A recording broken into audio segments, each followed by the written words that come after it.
Welcome to another episode of the eyeBytes podcast. I am your host, Daniel, and with me as always, my good friend, my co-pilot in this podcasting journey, Sajandeep. How you doing, my friend?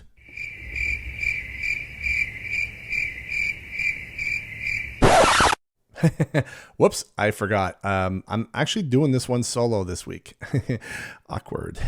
So yes, as you can hear, I am completely alone in the studio. No Sajandeep, sadly. The reason for that is I am doing a demo. Now, you may remember back in episode number 1, we did say that we would do the occasional demo on either a product or an app that we think is reasonably accessible and we'd like to share with our audience. So this week, I'm doing a demo of a product that I've had for, I want to say at least a couple of years now, and I use on a regular basis.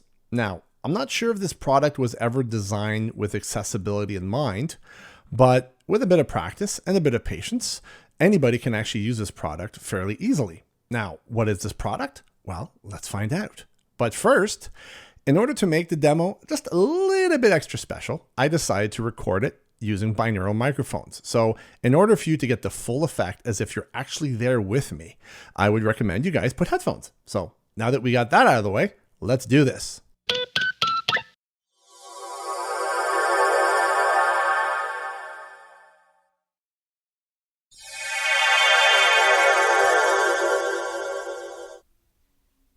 Wow, that actually worked. I'll be darned. That's pretty cool. All right, well, let's do this. Hey everybody, welcome to my kitchen. Today we are doing a demo of a product that I've had for quite a while now, and I just love using it.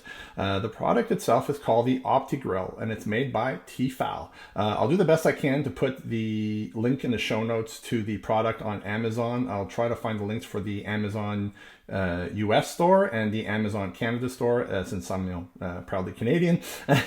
And so the T-Fal OptiGrill, for those of you wondering what that is, if some of you know what a George Foreman grill, well, the OptiGrill is the same principle, except instead of being a very simple one, it's what they call a smart grill. It doesn't connect your Wi-Fi or connect via Bluetooth in any way. The reason why they call this a smart grill is because it actually beeps when it gets to certain steps in the cooking cycle.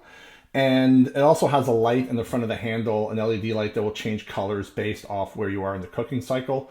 So for those of you who low vision, you could use that as well. But for somebody who is completely blind, if you have the patience and you practice at it, you can, as long as you pay attention to the sounds, you can easily cook anything on this thing without fail. And so as long as you pay attention to the sounds, it'll come out, well cooked and well done every single time. I've used this many times for steaks and chicken breasts and pork chops and hamburgers, and every time I've cooked them, they've always come out delicious and well cooked. So that's why I'm doing a demo of it today. So basically what these grills are is you have a grill at the bottom, a plate at the bottom, and another one on top. So when you close the lid, your meat or your hamburger or your steak is going to be cooked from not only the bottom but from the top part as well, which usually helps to cut off on cooking time. So it takes a lot less time to cook something when they're being cooked from both sides at the same time. On the bottom and top grill, it's more important on the bottom grill, there are these little tracks or trenches that lead to the front. And the reason for that is in the front of the grill, there's a plastic drip tray. So if you're cooking like a steak or a chicken breast or a hamburger or anything that has a bit of fat, the fat will actually trickle down these trenches into the drip tray, and it will actually make sure that when you're done cooking your stuff, all the fat is as removed as possible. So it's a lot more healthier than if you're just cooking on the frying pan or barbecue. I guess it would get rid of the fat, but this helps actually to keep it clean. And again, the reason why I use this a lot is because where I live in a condominium, and we're not allowed to have barbecues at all. So what I've done is, to me, this OptiGrill has become my barbecue. So I love using it for that mainly. All right, so you have a plate at the top, plate at the bottom. The grilling surface is about 30 centimeters from left to right and 20 centimeters from the back to front. And you have this big rather handle going on the sides into the front. And in the front, you will have buttons and the LED light at the right. Now, what I've done is on the buttons, because these buttons in the front are not the most, you can feel them if you take your time, but they're not the most tactile. That's the one thing I would have liked T-Fal to actually do, is to make the buttons in the front a little bit more tactile, because you really have to pay attention when you press the buttons here, because they're not really pronounced, or they're hard to spot.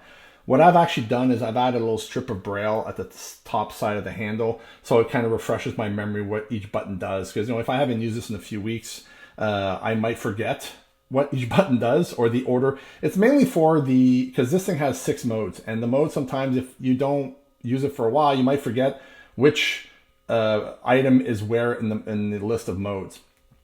What I mean by that is, on here you can cook, let's say, a chicken breast, and you can select chicken breast as one of the modes and let it cook, and it'll do the rest on its own. You do have to let it preheat and everything, but once that's done, it will cook it perfectly every time, no problem at all.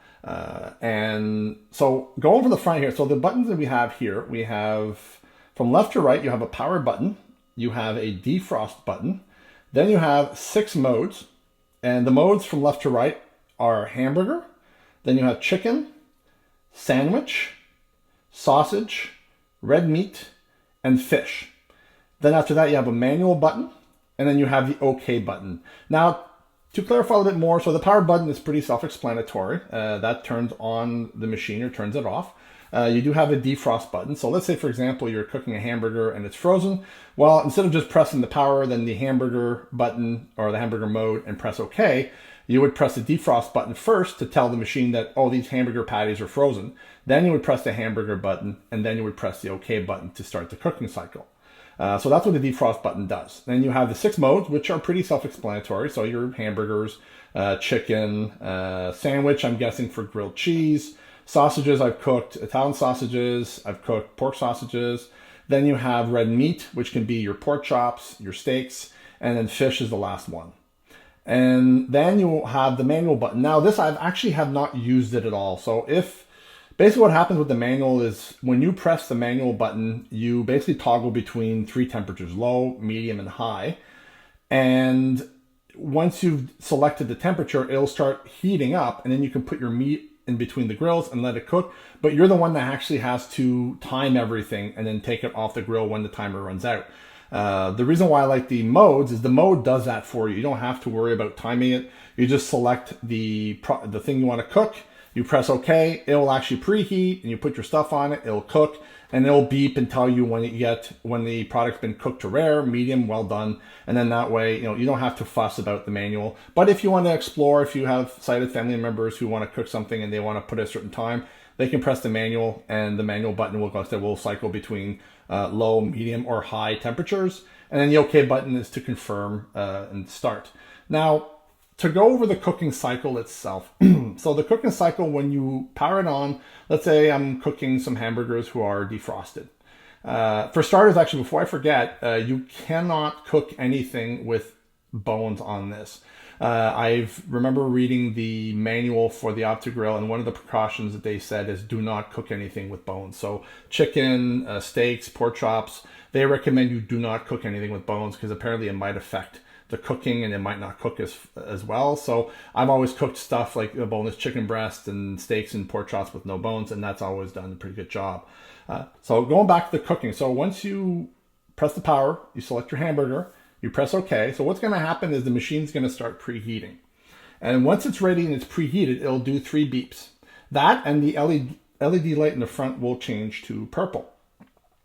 So once that's done, and your preheat beeps, you lift the lid, you put your meat on top, you make sure it's lined up, and I usually use a fork to make sure that it's lined up on the grill. It's not hanging on the sides or behind or in the front, like it's centered on the grill. And once that's done, I close the lid and it'll start cooking. And I will do a demo with actual food, so don't worry. You guys are wondering like, why I'm not hearing anything. It's because I'm just going through the cooking cycle first, and then I'll actually go through the cooking cycle with actual food. So once you put your food on top and you close the lid, it will start calculating the thickness and the weight of your food. And from there, it will calculate how long and what temperature should it cook at.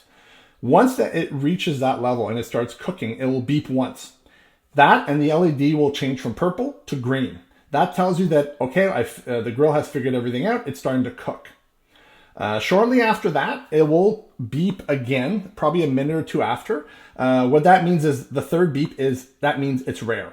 That whatever you're cooking, it's at the rare stage. And again, the LED will change from green, and now it will go to yellow instead. That means yellow means rare. Then later on in the cooking cycle, it will beep again, and that will signify that now it's medium. And the light in the front will change from yellow to orange.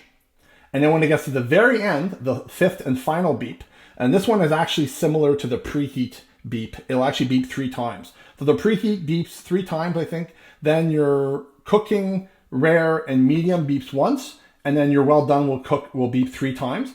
And then the light in the front will change from orange to red. So memorizing those beeping cycles, that's what I mean, that this actually makes it very useful to use. And as long as you pay attention to those beeps, you can actually cook anything. So having those beeps, if you pay attention, you want to cook something, you want to cook a steak that's rare, you press your power, press red meat, press OK. It preheats, you lift it up, put your steak, make sure it's centered, close the lid. Then it starts calculating the thickness of weights. It beeps again to tell you that it's cooking. And then once it beeps again, that it's rare. And if once it beeps to the medium stage, then you can take off your steak if that's where you want it to cook at. For me, I always, to make sure, cook it to well done. So I always make sure that I want to make sure my stuff is properly cooked. So I always put it to well done. So, all right, now the part you guys have been waiting for. Let's actually cook something with this thing. So what I normally do is I like to have this thing unplugged before I start, because I don't want this thing to actually be started. So I will turn this thing on right now. I'll plug this into the wall here. And I haven't prepped anything right now. I have a couple of things ready, but I haven't really... Let's move my coffee machine out of the way so I can get to the outlet. And the cord on this thing is rather short, so I'm sure it's for safety reasons. So thankfully I got a plug rather close, so let's plug this in here. So that's plugged. All right, so I will find the power button. All right, and we will find the hamburger. I believe that's this one here. And then we'll find the OK. And away it goes. So it's going to start preheating right now. All right, select the hamburger. I will grab a plate. So when I'm done cooking, I can put the hamburgers on the plate over here. Try not to drop anything on the ground. Put the plates aside. Grab my hamburgers in the fridge. And they have been thawed out completely, so they are ready to cook. Put that there. Grab a fork to help me line this up on the grill properly. All right, so we are good to roll here. Now the fun part is waiting for this thing to basically be ready. So this might take a few minutes of waiting. So as you can hear, the grill is actually starting to heat up. You will hear some crackling noises. That's completely normal. These plates are metal, but they are cold. So when they start heating up, they do make a bit of noise. So don't worry about that. So this might take a few minutes, unfortunately. So I will make some cuts here and there during the different cycles. So that way you guys can, it won't be as long for you guys as it will be for me.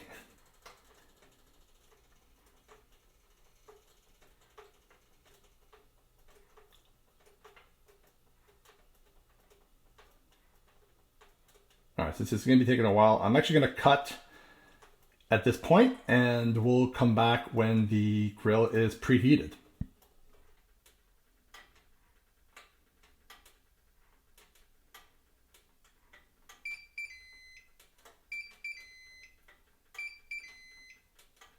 So as you guys heard, that was the beeping for the preheat. So now the grill is preheated and ready to start being cooking. So I'll lift the lid up, and you want to be careful because this actually does get really hot. So I'll grab my hamburger patties here, push the plate out of the way. So I've got a couple of good hamburger patties here, stuffed with cheese and bacon. I'll throw the paper out of the way. We will try to line this up on the grill. So be very careful, it's hot. There's the first one. As you can hear the sizzling. And we'll put the other one on top. Being very careful when putting this on the grill. Should be lined up fairly well. All right, that's fine. Now let's close the lid. There, now I put both hamburgers in there. It is cooking right now. I'll throw this paper here in the garbage. And put the container in the sink. Put that out of the way. Guess we can wash my hands too as well. There you go. Extra sounds for you guys to hear. So now what's happening with the grill is it's actually calculating the thickness and the weight, and it's trying to figure out how long it should cook it for and for what temperature. So you'll hear it again beep when it's actually starting to cook. And we'll just be quiet and wait for this to beep again.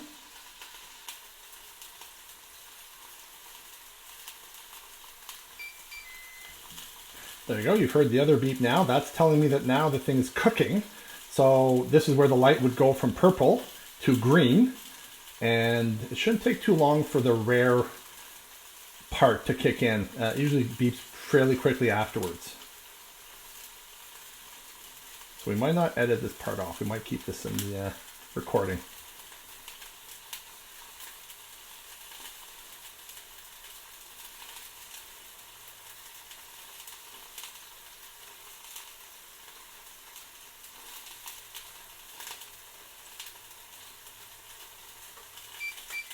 See, now it's at the rare stage of the cooking, and it's starting to smell really good. So now that it's at the rare, we have to wait. Now the light would have changed from the green to yellow, signifying that it's in rare.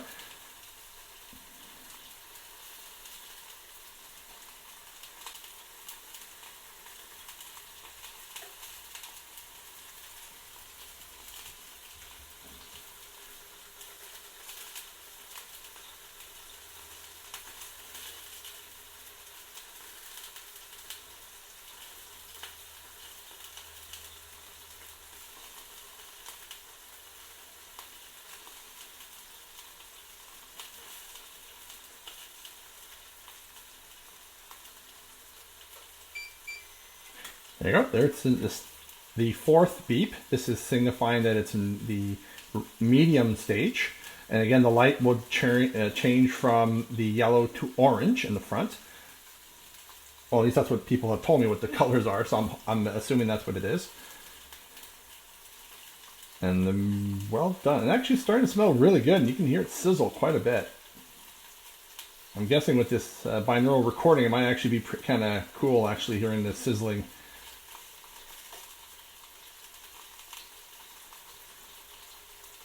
Hopefully it doesn't take too long to get to the well done stage, but I'll probably cut off a part of it and come back when the well done beep chimes.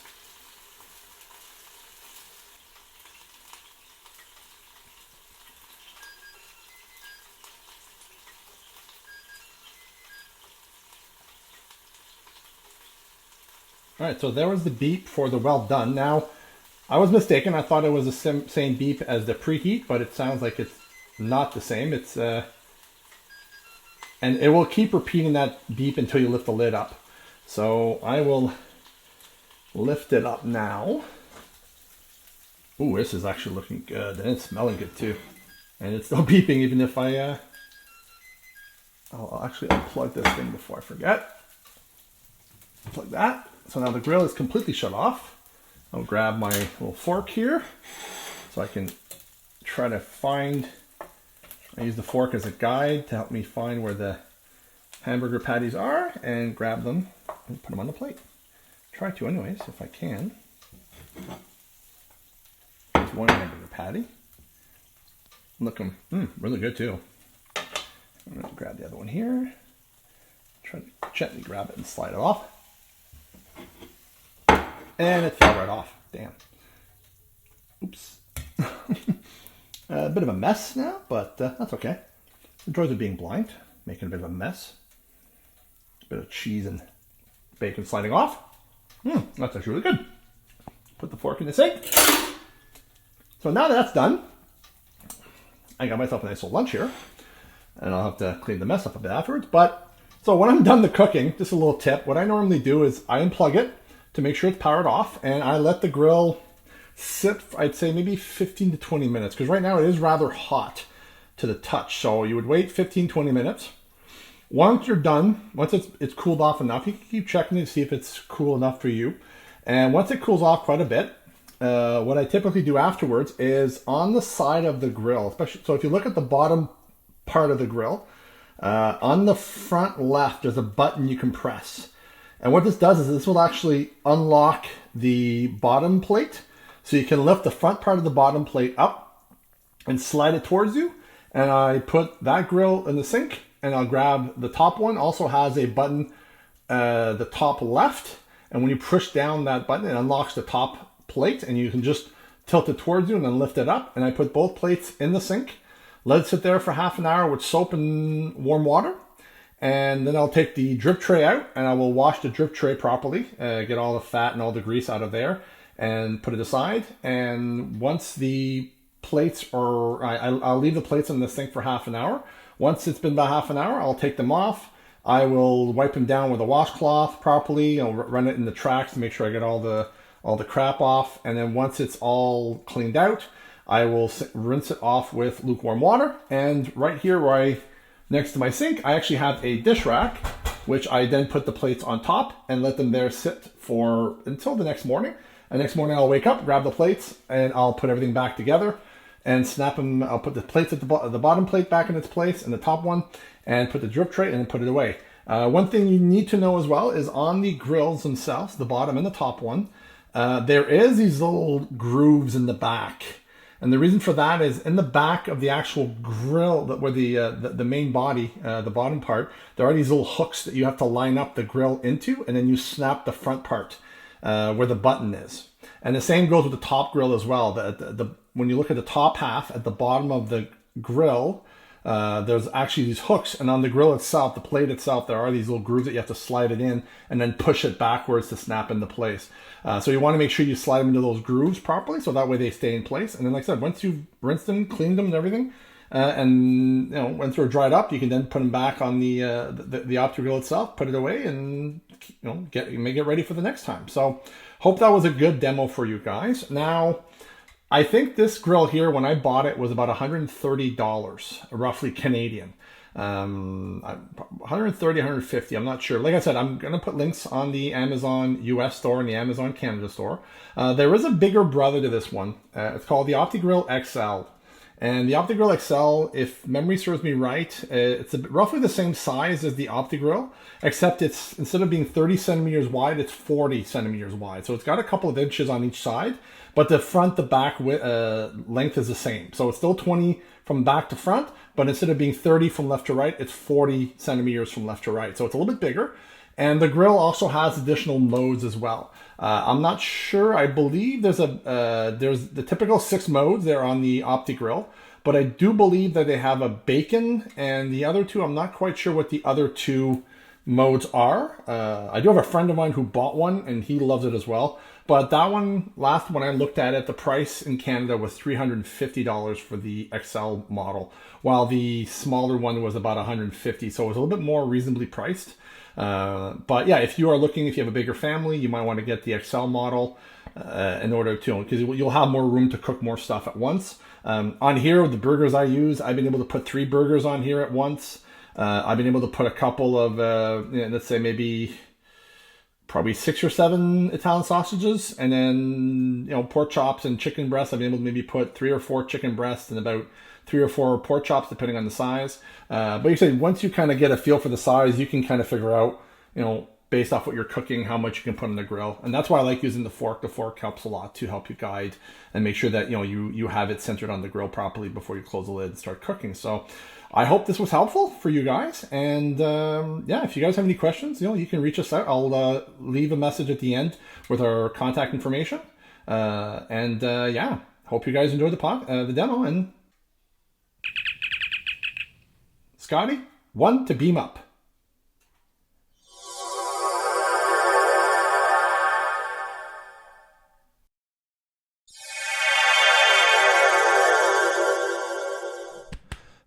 Phew, back in the studio in one piece. Thank goodness. Well, hope you guys enjoyed that demo. If you guys have any questions or comments, you can reach us via email at contact@eyebytes.tech. That is contact@eyebytes eyebytes.tech. You can also find us on Twitter at eyebytespodcast, all one word. We're also on YouTube. Just search for eyeBytes with a capital B and you should find us fairly quickly. On behalf of Sajin Deep and myself, this is Daniel. Live long and prosper.